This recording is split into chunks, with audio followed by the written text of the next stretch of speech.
본격적인 신앙의 논리를 전개해가는 내용이 3장까지 계속될 겁니다.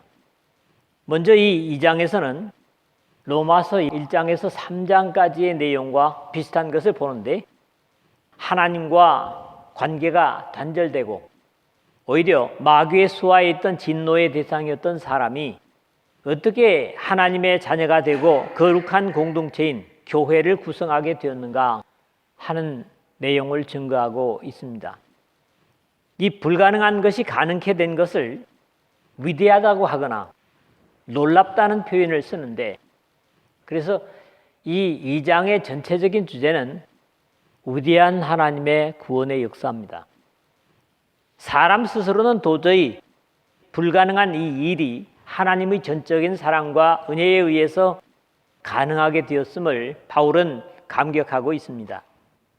사람의 기술은 아무리 놀랍다고 해도 영혼의 운명을 바꿀 수 없기 때문에 위대하다는 표현에는 미치지 못할 겁니다.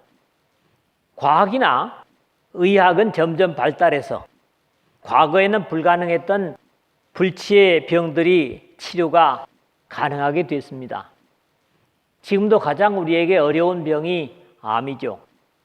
근데 지금은 그 암도 이제는 어느 정도 제압이 돼 가는 입장입니다. 요즘 암 치료에 있어서 중입자 치료기라는 게 있습니다. 어떤 방사선을 투사해도 사실은 성한 세포를 다 죽이고 하는데, 이 중입자 치료라고 하는 것은 어떤 것을 가속을 해서 그 암이 있는 데만 가서 암세포를 죽이고 그리고 사라지는 이런 형태입니다. 물론 가격이 비싸죠. 한번 치료하는데 한 5천만 원 정도 든다고 합니다. 보험도 안 되고. 그런데 그런 기계가 지금 우리 대한민국에도 이미 들어와 있습니다. 그러나 이렇게 암이 정복되고 치료된다고 할지라도 어떻습니까? 늙으면 여전히 죽게 되어 있습니다. 그래서 그런 것들이 순간적으로 우리의 삶을 안락하고 평안하게 할 수는 있다고 할지라도 근본적으로 죽게 된 운명을 바꿀 수 없다는 겁니다. 그게 사람의 기술의 한계지요. 결국 사람의 모든 지혜나 기술로는 불가능한 영혼의 운명을 바꿔주신 하나님의 역사야말로 찬양받아서 마땅하시고, 이 놀라운 은혜를 맛본 사람이라면 평생을 바울처럼 감격하고 찬양 드릴 수밖에 없고, 이 감격에 평생을 바칠 수밖에 없게 만듭니다. 그러므로 오직 하나님의 은혜로 구원받은 우리가 할 수 있는 것은 사람으로서는 영원히 불가능한 것을 사랑과 은혜로 이루신 하나님의 역사를 오는 여러 세대에 전하여 찬양하는 것밖에 없습니다. 첫 번째 내용은 1절에서 2절입니다. 비극적인 결과와 그 이유를 적고 있습니다. 시작부터 각 개개인과 온 인류의 비극과 함께 그 비극에 어울리지 않는 하나님의 위대한 사랑의 역사가 증거되고, 우리 스스로는 해결할 수 없는 영원한 절망의 운명의 원인이 증거되고 있습니다. 사람은 어느 수하에 있는가, 즉 빛이신 하나님의 수하에 있는가, 아래에 있는가, 또는 어두움인 사탄의 아래에 있는가 하는 사실이 영혼까지 각자의 운명을 이끌어가게 되는데, 중요한 것은 사실적인 상태를 바르게 파악하는 것부터가 해결의 출발점입니다. 나는 진정 사랑과 긍휼에 무한하신 하나님의 수하의 다스림 속에서 살고 있는가 확인할 필요가 있는 거지요. 그는 허물과 죄로 죽었던 너희를 살리셨도다 1절에 했는데, 이 짧은 한 구절 속에 우리의 상태와 하나님의 엄청난 사랑의 역사를 확인하고 있습니다. 비극적이게도 인류는 이미 사망 신고가 되어 있는 죽음의 상태, 그것도 영원한 사망에 처해 있는 것이 사실입니다. 앞에서도 제가 그런 부분을 안타깝게 얘기했습니다마는, 그 죽음의 상태를 두 가지로 나타나는데 그것이 허물과 죄로 죽었다는 표현을 쓰고 있습니다. 바로 허물, 파랍토마, 그리스어입니다. 곁으로 떨어진 또는 진리나 정도에서 벗어남 또는 이탈함, 이런 의미를 가지면서 실수, 잘못, 오해, 책임, 범죄 이런 여러 가지 의미를 가지는 말입니다. 또 하나가 죄라고 그랬는데 너무 흔한 표현이죠. 하마르티아, 표적이나 관역을 벗어난 것. 이런 의미 속에서 잘못, 실수, 목표를 이루지 못하는 여러 가지 의미를 가집니다. 자, 이렇게 두 가지 형태로 죽었다고 표현하고 있습니다. 이 죽음의 상태를 단순한 육신의 죽음의 상태를 말하고 있는 것이라고 할 수 없는 것은 이 글을 읽고 있는 모두가, 물론 불신자들도 읽을 수 있겠죠, 육신의 호흡을 하고 있고 이러한 선언을 듣고 있다는 데서 죽음이라는 표현이 실감이 나지 않는 겁니다. 그러므로 하나님과의 영적인 관계가 단절된 영적이며 도덕적인 죽음으로 영혼 속에서 영원히 죽어있는 상태를 의미하는 것으로 이해를 해야 할 것입니다. 사실 하나님께서 아담에게 선악을 알게 하는 나무의 열매를 먹지 말라, 너가 먹는 날에는 반드시 죽으리라, 창세기 2장 17절에 하셨지만 따먹은 후에도 육신은 여전히 살아있었고 최종적으로는 죽었지만요, 오히려 그때까지는 몰랐던 자신들의 벌거벗은 수치를 깨닫게 되었을 뿐입니다. 뿐만 아니라 항상 동산에 함께 거니시는 하나님이심에도 선악을 알게 하는 나무의 열매를 먹기 전과 같이 하나님께서 찾으시기 전에는 하나님 앞에 나타나지 않고 숨었다는 비정상적인 상태가 되었음을 볼 수 있습니다.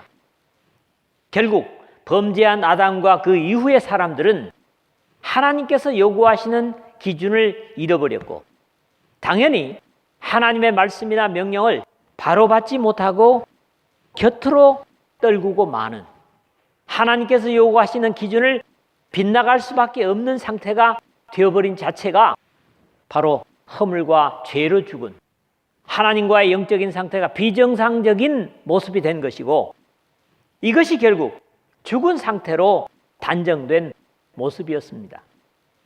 그럼에도 도저히 회복될 수 없는 이 비극의 상태를 사람이 개선해 보려고 하는 종교적 노력은 가치가 없었고 또 회복할 수도 없었지만은 그는 너희를 살리셨도다, 즉 그가 살리셨다는 은혜의 역사를 증거하고 있습니다. 물론 빛과 생명이신 하나님과의 단절은 영원히 당연히 어둠과 죽음의 주인인 마귀 사탄의 수하로 들어간 것은 창세기 3장이 우리에게 증거하고 있는 사실입니다. 이러한 사실을 다음 2절에서 증거하고 있습니다. 그때에 너희는 그 가운데 행하여 이 세상 풍조를 따르고 공중의 번세 잡은 자를 따랐으니 곧 지금 불순종의 아들들 가운데서 역사하는 영이라. 주로 죽어있는 상태와 그 원인을 증거하고 있는데 하나님의 자녀로 회복되기 이전의 상태를 지적하고 있는 겁니다. 그때에 너희는 그 가운데서 행하여 했는데 하나님께서 우리를 살리시기 전의 상태를 지적하고 있는 것으로 뒤에 연결되어지고 있는 상태에서 하나님께서 창조하신 사람 본연의 상태와는 반대의 상태에 살고 있었음을 지적하고 있습니다. 이 세상 풍조를 따르고 했는데 하나님을 거역하고 곧 지금 불순종의 아들들 가운데서 역사하는 영이라는 기록으로 볼 때 빛이신 하나님의 반대편에서 창조주요 구세주이신 하나님을 대항하는 어둠의 세상 주권자들을 복종하는 죄악 속에 살았음을 지적하고 있는 겁니다. 이것은 당시에 에베소 교회의 사람들만 아니라 하나님을 외면하는 모든 사람들의 일반적인 모습으로 하나님의 말씀이 아니라 사람들로부터 전래되거나 유전되어 오는 막연한 풍속을 쫓으면서 하나님께 대적하는 현세적인 세상의 기준과 가치에 따른 것을 묘사하는 겁니다. 공중의 권세 잡은 자를 따랐으니 했는데 하나님께 대항해서 반항하고 거역한 영적인 세력들로 바울은 우리의 싸움의 대상을 이 어둠의 세상 주관자들과 하늘에 있는 악의 영들을 상대함이라. 이 에베소서 6장 12절 하반절에서 비슷한 경계를 주고 있습니다. 결국 이러한 두 가지의 모습으로 표현하였지만 곧 지금 불순종의 아들들 가운데 역사하는 영이라 하는 표현은 하나님을 순종하지 않는 어그러지고 거스르는 세대 가운데 빌립보서 2장 15절이죠. 라는 내용과도 다르지 않습니다. 비록 지금 우리가 하나님의 은혜로 예수 그리스도를 통하여 복음으로 말미암아 하나님의 자녀가 되어 있지만 과거에 하나님을 직접 거절하고 대항하는 어둠의 악의 세력 가운데 끌려다니던 하나님의 원수되었던 관계의 사람들이었음을 되돌아보면 저주와 절망의 상태에서 구원해 주신 하나님의 은혜와 사랑이 그저 놀라울 뿐이고 감사할 뿐입니다. 두 번째는 3절에서 4절입니다. 진노에 비교될 수 없는 하나님의 사랑의 역사를 여기서도 증거합니다. 이제 여기서도 우리의 과거, 죽어 있었던 원인이 거론되고 거기에 어울리지 않는 하나님의 헤아릴 수 없는 놀라운 사랑 입은 사실을 계속 증거합니다. 이 사실은 우리가 아직 죄인 되었을 때에 그리스도께서 우리를 위하여 죽으심으로 하나님께서 우리에 대한 자기의 사랑을 확증하셨느니라는 로마서 5장 8절의 표현이 지나치지 않음을 이해하게 됩니다. 이 말씀 역시 앞의 반전된 사랑의 역사를 반복하고 확인하는 감이 없지 않습니다. 전에는 우리도 다 그 가운데서 우리 육체의 욕심을 따라 지내며 육체와 마음이 원하는 것을 하여 다른 이들과 같이 본질상 진노의 자녀였더니 3절은 그렇죠. 역시 현재는 복음 속에 머물고 있는 하나님의 백성들의 과거의 상태를 확인하는 것이기 때문에 전에는 이라는 예전의 모습을 돌아보는 것으로 시작을 합니다. 우리도 다 그 가운데서 이것은 유대인이나 이방인이나 예외가 없었음을 지적하고 우리 육체의 욕심을 따라 지내며 영적인 것과 전혀 상관이 없는 스스로의 이기적인 욕심이 삶의 중심이었음을 지적합니다. 특히 앞에서는 그 가운데서 행하여, 그래서 페리파테오라는 히라보가 쓰였는데 그 가운데서 행하여 이 세상 풍조를 따르고 라는 의미와 별로 다르지 않은 의미, 지내며 아나스트레포라는 낱말이 쓰이고 있습니다. 이것은 시장 바닥을 헤매고 다닌다든가 또는 여러 가지 광대한 데를 돌아다닌다는 그런 의미로 우리의 삶을 묘사하는 것일 수도 있습니다.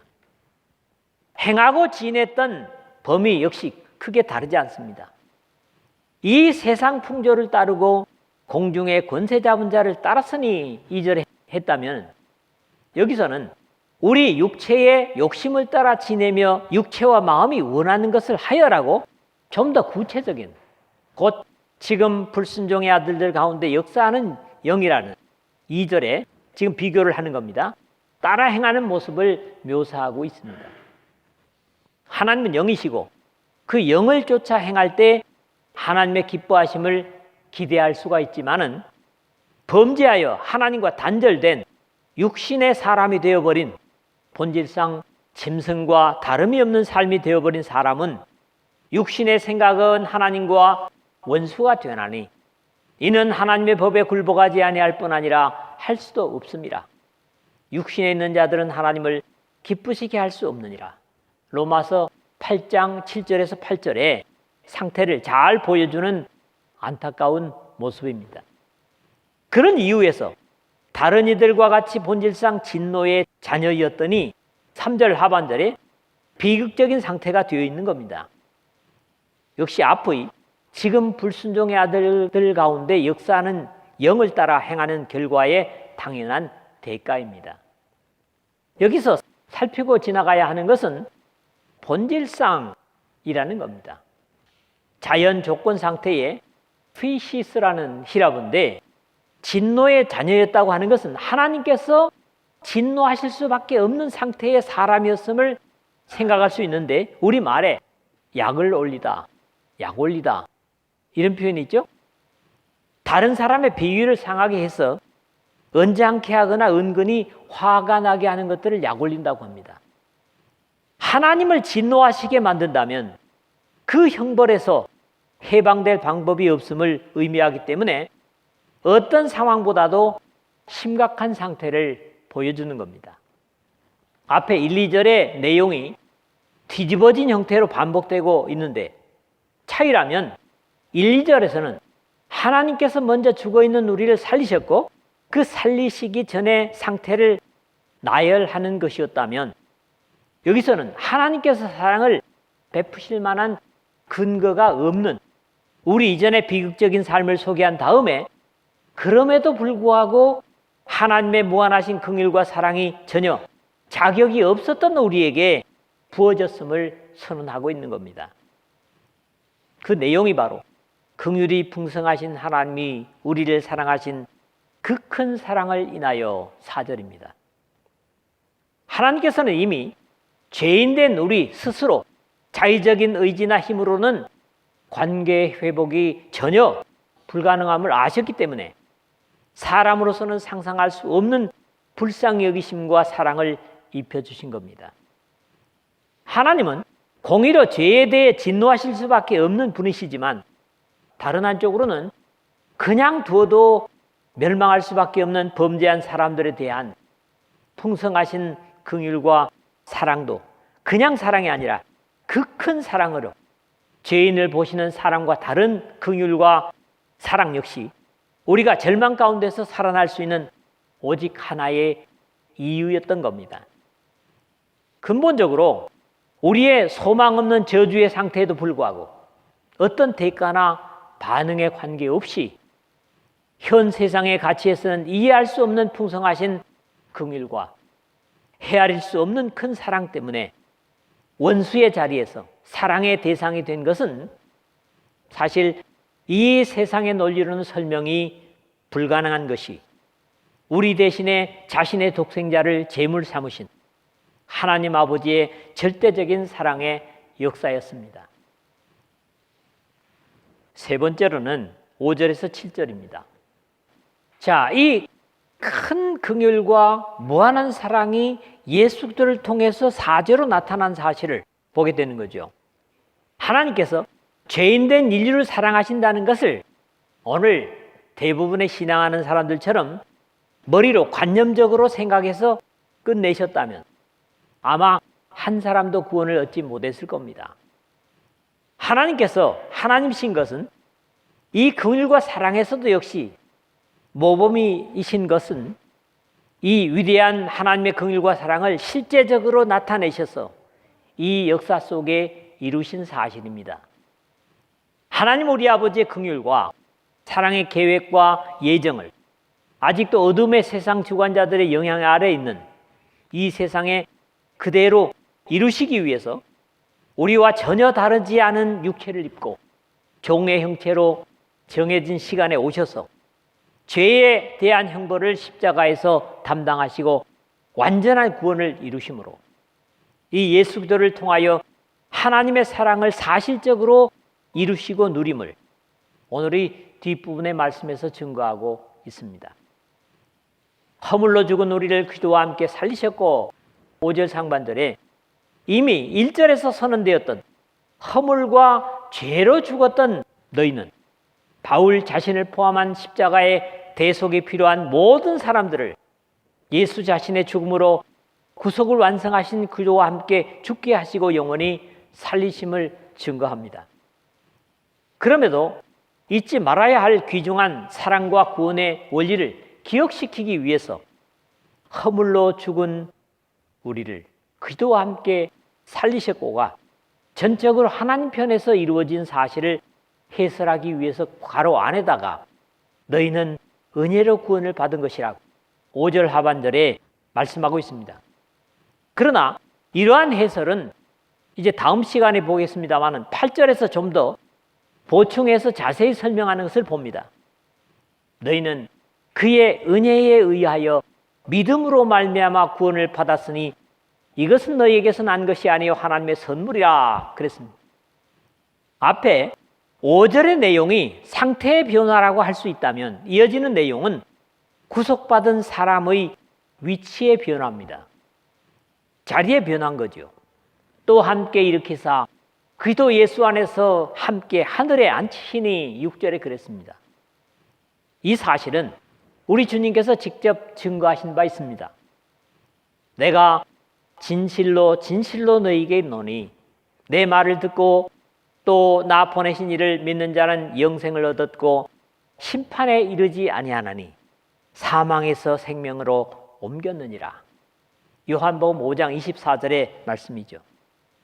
진노의 형벌의 땅에 거하던 사람이 이제는 절대로 흔들림이나 변화가 있을 수 없는 우리 주님께서 구속을 완성하시고 하늘에 승천하셔서 앉으신 하나님 우편에 함께 앉혀주신 사실을 확증하는 내용입니다. 이제는 단순히 죽음에서 일으킴을 받은 데서 끝나지 않고 영광의 자리로 옮기심을 받은 겁니다.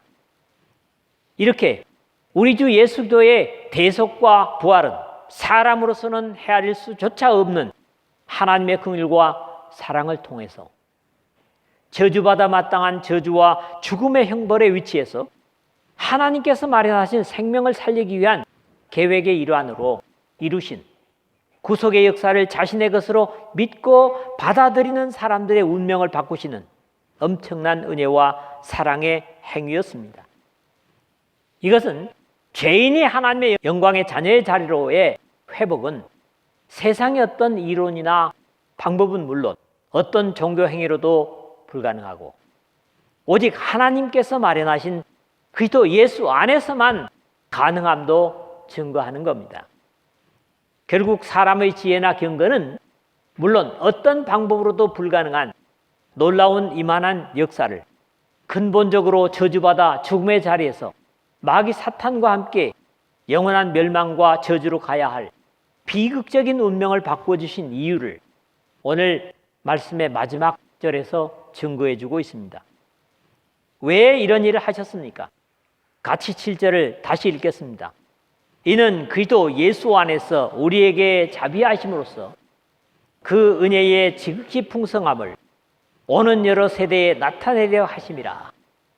이 말씀은 이제까지 3절에서 6절까지의 결론이면서 역시 앞에 1장 6절, 12절, 14절에 말미에 증거한 찬송과 다르지 않습니다. 무엇이었습니까? 그의 은혜의 영광을 찬송하게 하려는 것이라.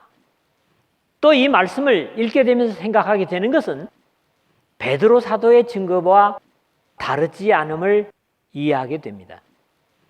그러나 너희는 택하신 족속이요 왕같은 제사장들이요 거룩한 나라요 그의 소유가 된 백성이니 이는 너희를 어두운 데서 불러내어 그의 기이한 빛에 들어가게 하신 이의 아름다운 덕을 선포하게 하려 하심이라. 베드로전서 2장 9절이죠. 이 베드로 사도의 가르침 역시 오늘 우리가 다루고 있는 바울 사도의 구속의 논리와 다르지 않음을 확인하게 됩니다. 하나님의 긍휼과 사랑의 결과로 주어진 하나님의 백성들의 위치가 단순히 종이나 일꾼 정도가 아니라 너희는 택하신 족속이요 왕같은 제사장들이요 거룩한 나라요 그의 소유된 백성이니 2장 9절 상반절에 베드로 사도가요 온갖 하나님의 백성으로서의 귀중한 명칭과 지위가 다 거론되고 있습니다. 그리고 역시 그렇게 하신 이유와 목적을 이는 너희를 어두운 데서 불러내어 그의 기이한 빛에 들어가게 하신 이의 아름다운 덕을 선포하게 하려 하심이라. 2장 9절 하반절에 함으로써 이 놀라운 은혜와 사랑의 역사를 이루신 하나님 우리 아버지의 비교할 수 없는 아름다운 사랑의 역사를 증거하기 위해서라고 선언합니다. 이는 그리스도 예수 안에서 우리에게 자비하심으로써 그 은혜의 지극히 풍성함을 오는 여러 세대에 나타내려 하심이라 7절 오늘 본문에 그랬는데 하나님의 그 크기를 헤아릴 수 없는 자비와 은혜, 즉 긍휼과 사랑을 사람으로서는 불가능한 하늘의 백성으로의 회복을 오는 세대 예수 그리스도께서 이 땅에 다시 상 주시기 위해서 믿는 자들을 완벽하게 이끌기 위해서 다시 오실 때까지 나타내려 하심이라고 증거합니다. 그러므로 이런 입장에서도 우리는 하나님의 구원의 역사를 증거할 의무가 있는 겁니다. 말씀을 맺습니다. 우리 각자가 하나님의 사랑과 구원의 은총을 알기 전에 상태를 보면 허물과 죄로 죽었던 모습은 사실 죽은 고기가 물살에 떠밀려 다니듯 세상의 풍조와 풍속에 휩쓸려 다니고 사실적으로는 아무 가치도 없는 것들이 마치 인생에 큰 도움을 주는 것으로 알고 어리석게 세상의 모든 풍요들을 흉내내던 것들이 참 많았습니다. 저도 사실 어려서 그랬습니다. 오로지 짐승처럼 육체의 욕심을 따라 본능으로 행하는 근본적으로 하나님을 진노케 해드릴 수밖에 없는 무가치한 인생들이었음에도 오로지 풍성한 긍휼과 그 크신 사랑을 인하여 은혜를 입은 사실을 우리는 생각해야만 할 것입니다. 오직 허물과 죄로 죽었던 우리를 단지 하나님의 예정의 때에 보내신 예수 그리스도의 복음을 믿는다는 사실 때문에 함께 죄의 형벌을 치른 것으로 인정하고 부활과 함께 일으키셔서 그리스도와 함께 하나님 우편에 앉혀주셨습니다. 이렇게 사람으로서는 상상할 수 없는 위대한 긍휼과 사랑을 받은 하늘로부터 거듭난 사람들이라면 오늘 나에게 이루신 이 은혜의 지극히 풍성함을 오늘 또 내일 우리의 평생 동안 아니 주님께서 오실 때까지 전하고 찬송하는 하나님의 의도를 감당하는 여러분 모두 되시길 주님의 이름으로